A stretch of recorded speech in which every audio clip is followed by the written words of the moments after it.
ধনঞ্জয় দেবনাথ, বাড়ি সিপাহীজলার নলছড় রাজীবনগর এলাকায়। বাবা খোকন দেবনাথ, পেশায় পঞ্চায়েত কর্মচারী।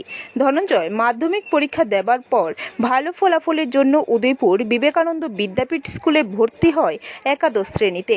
উদয়পুরে একটি ভাড়া বাড়িতে থেকে পড়াশোনা করত। তার গৃহশিক্ষক ছিল 6 জন।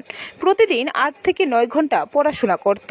এবছর ধনঞ্জয় 472 নম্বর পেয়ে বিজ্ঞান বিভাগে নবম স্থান অধিকার করেছে। ধনঞ্জয় এক সাক্ষাৎকারে জানায়, উচ্চ মাধ্যমিক পরীক্ষায় ভালো ফল করবে এটা ধারণা ছিল। এখন সে আগরতলাতে ফিজিক্স অনার্স নিয়ে পড়তে চায়, পড়াশোনা করে উচ্চশিক্ষিত হতে চায়।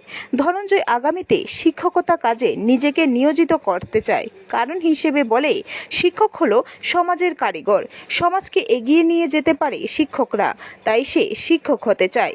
ক্রিকেট খেলতে ভালোবাসে। ধনঞ্জয়ের এক ছোট বোন আছে। ধনঞ্জয়ের এই সাফল্যে পরিবারের সবাই খুশি। তার এই সাফল্যের জন্য বাবা মা, গৃহশিক্ষক সহ বিদ্যালয়ের শিক্ষকরা গর্বিত। আমার নাম ধনঞ্জয় দেবনাথ। আমি বিবেকানন্দ বিদ্যাপীঠ এইচএস স্কুলের ক্লাস 12-এর বিজ্ঞান বিভাগের একজন ছাত্র।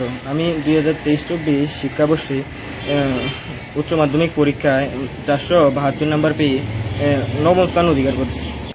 ব্যুরো রিপোর্ট, খবর ত্রিপুরা।